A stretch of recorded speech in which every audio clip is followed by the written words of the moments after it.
Good afternoon with the Mharia in Scotland. I thought I would do a small video on thyme, Thymus vulgaris, which is part of the Lamiaceae family, part of the mint family.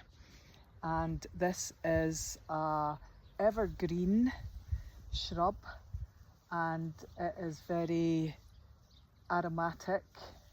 It smells very strong.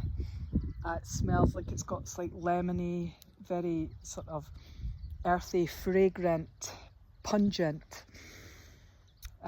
So thyme is full of, it's quite high in thymol, and thymol is responsible for those antiviral, antimicrobial properties. It's antiseptic. So what this means is thyme is used very much for the respiratory system.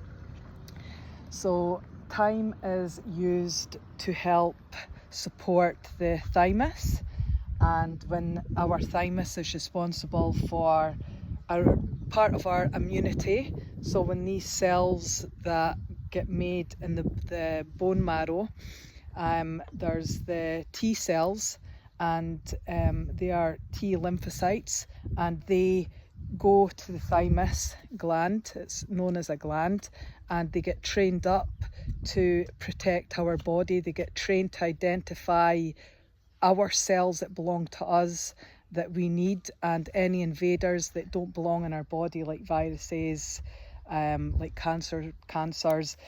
When they identify that, they'll try and eradicate it.